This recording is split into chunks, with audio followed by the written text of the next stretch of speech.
구약성경 724쪽 에스라 10장을 교독하겠습니다. 에스라가 하나님의 성전 앞에 엎드려 울며 기도하여 죄를 자복할 때 많은 백성이 크게 통곡하며 이스라엘 중에서 백성의 남녀와 어린 아이의 큰 무리가 그 앞에 모인지라. 엘람 자손 중 여히엘의 아들 스가냐가 에스라에게 이르되 우리가 우리 하나님께 범죄하여 이 땅 이방 여자를 맞이하여 아내로 삼았으나 이스라엘에게 아직도 소망이 있나니 곧 내 주의 교훈을 따르며 우리 하나님의 명령을 떨며 준행하는 자의 가르침을 따라 이 모든 아내와 그들의 소생을 다 내보내기로 우리 하나님과 언약을 세우고 율법대로 행할 것이라. 이는 당신이 주장할 일이니 일어나소서 우리가 도우리니 힘써 행하소서 하니라. 이에 에스라가 일어나 제사장들과 레위 사람들과 온 이스라엘에게 이 말대로 행하기를 맹세하게 하매 무리가 맹세하는지라.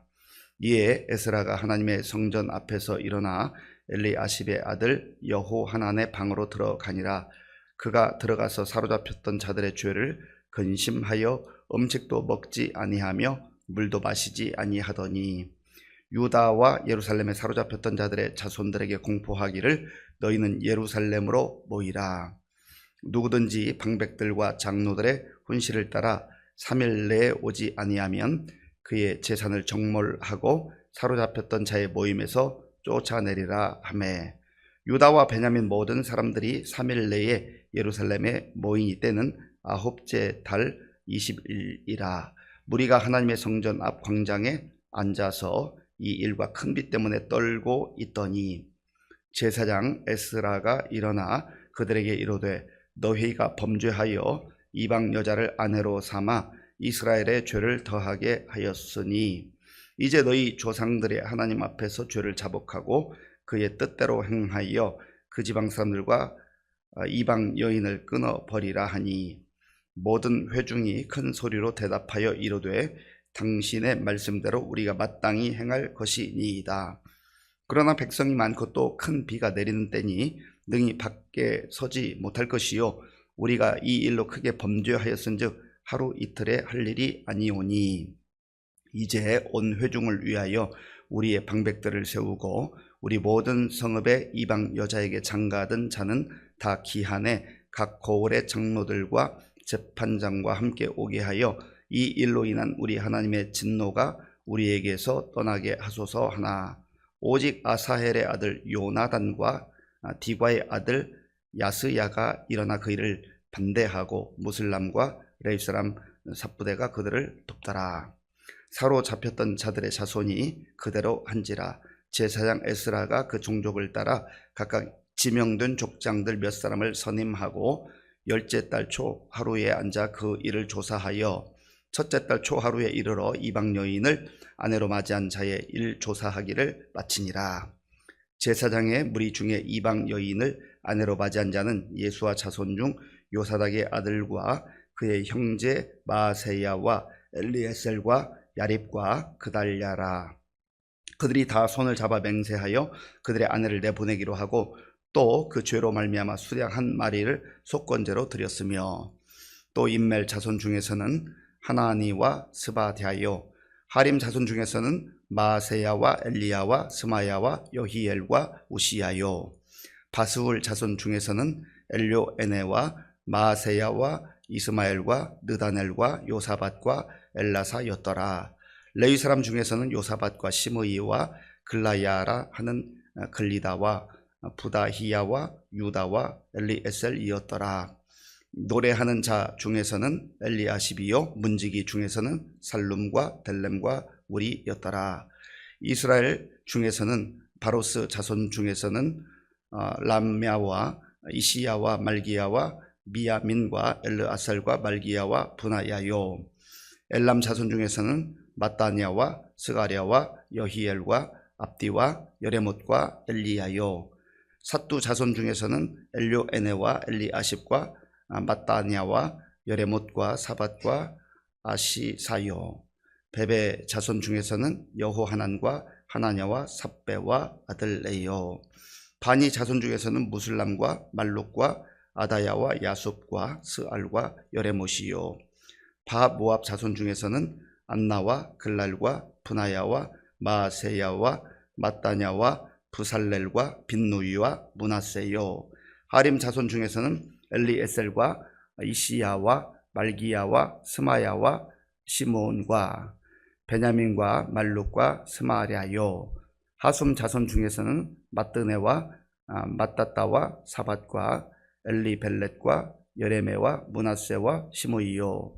바니 자손 중에서는 마아데와 아므람과 우엘과 분하야와 베드야와 글루히와 와냐와 무레못과 에랴십과 마따냐와 마뜨네와 야수와 바니와 빈누이와 시므이와 슬레미아와 나단과 아다야와 막드드베와 사세와 사레와 아사렐과 셀레미아와 스마랴와 살룸과 아마리아와 요셉이요.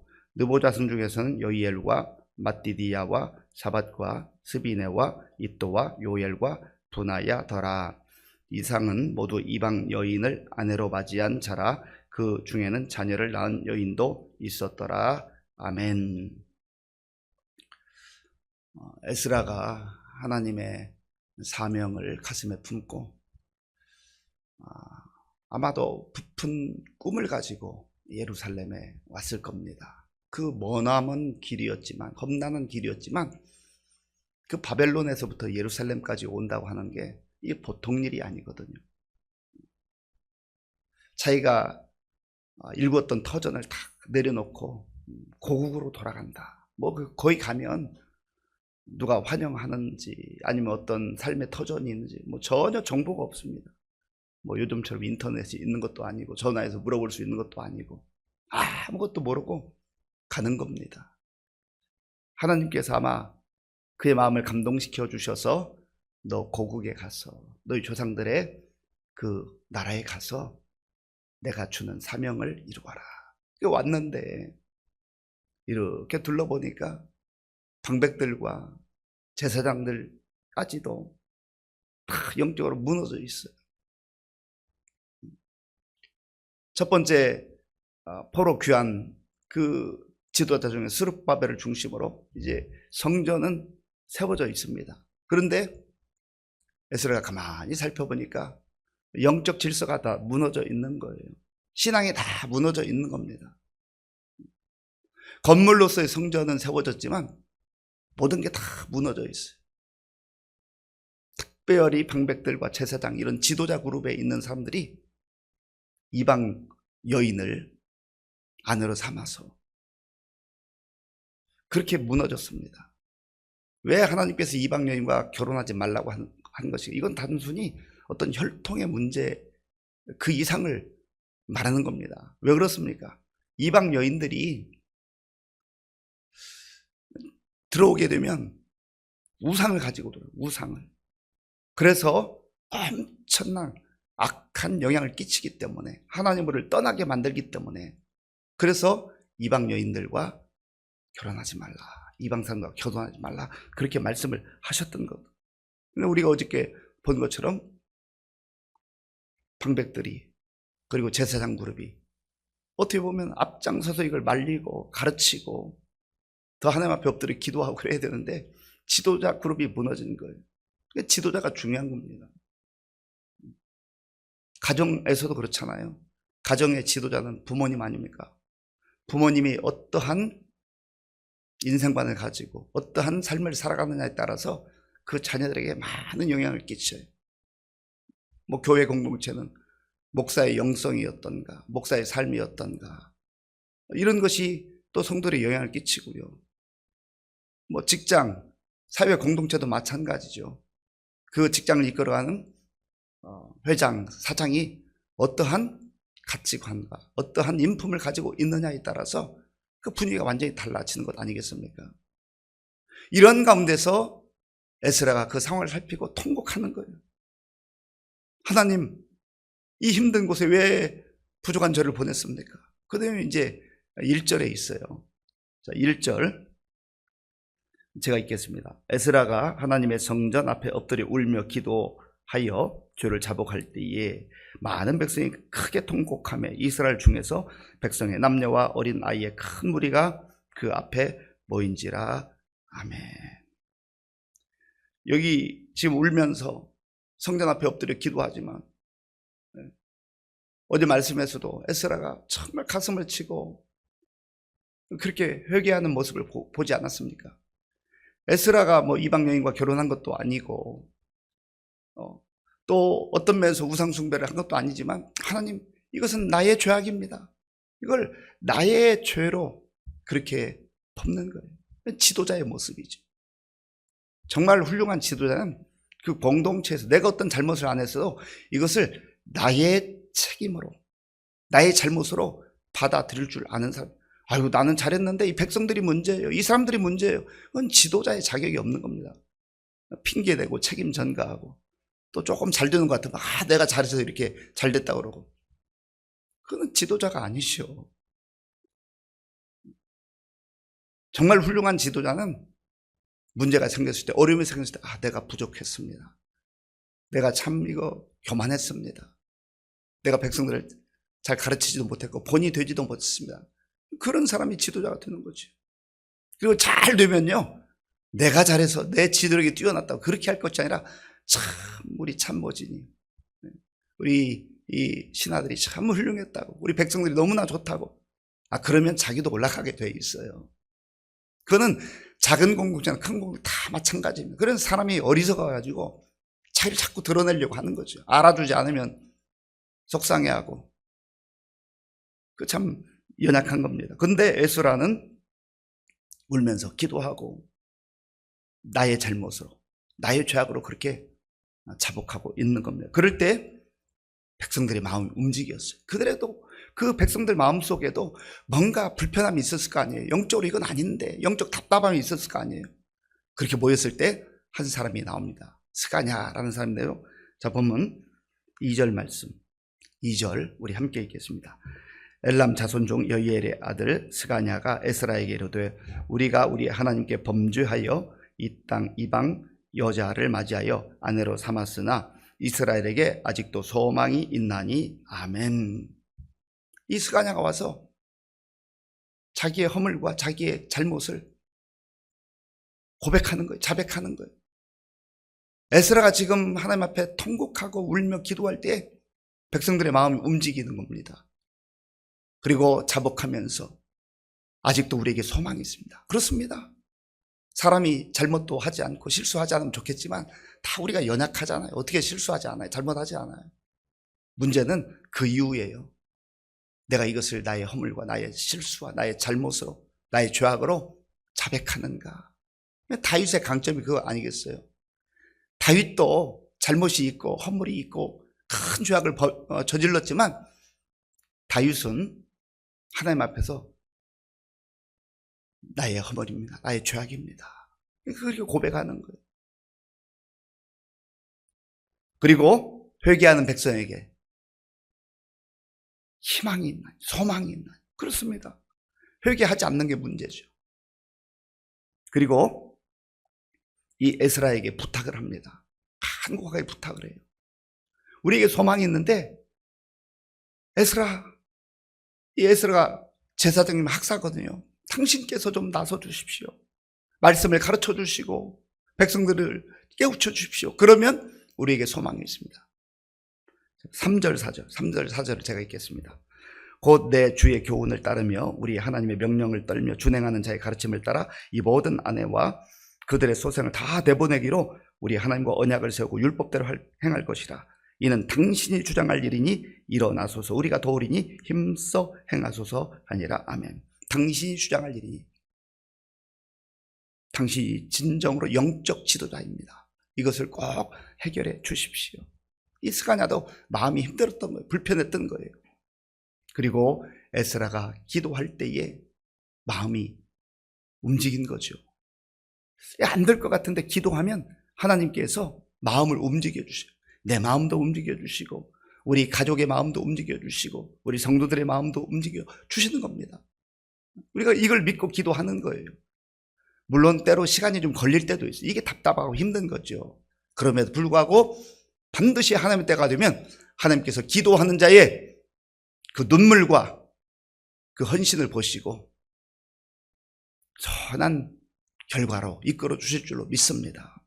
그래서 에스라가 백성들을 모아놓고 이제 말하는 거예요.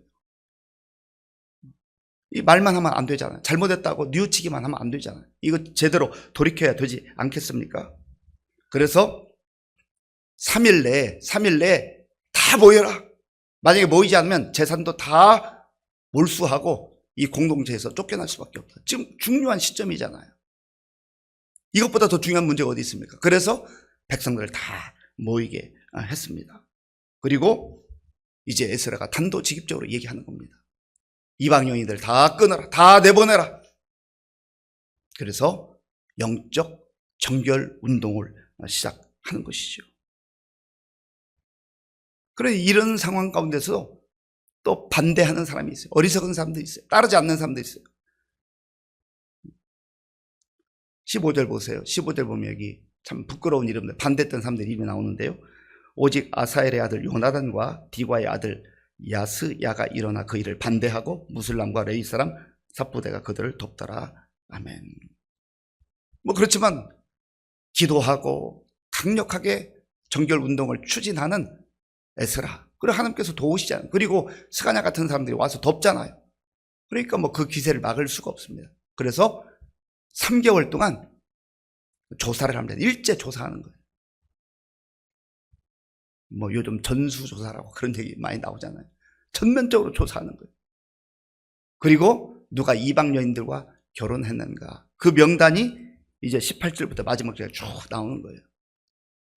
여기 보면 제사장 그룹 보세요. 18절 제사장의 무리 중에 이방 여인을 아내로 맞이한 자는, 이 제사장 그룹에서 17명이 이방 여인들과 결혼한 것이 드러났습니다. 그리고 또 레위인과 노래하는 자, 이 그룹에서 10명이 또 결혼을 했어요. 그리고 백성들 25절부터 마지막 절까지 백성들 그룹 가운데서 86명이, 그래서 도합 113명의 명단이 여기 기재되어 있습니다. 사실 이 이름들은 사실 부끄러운 이름이에요.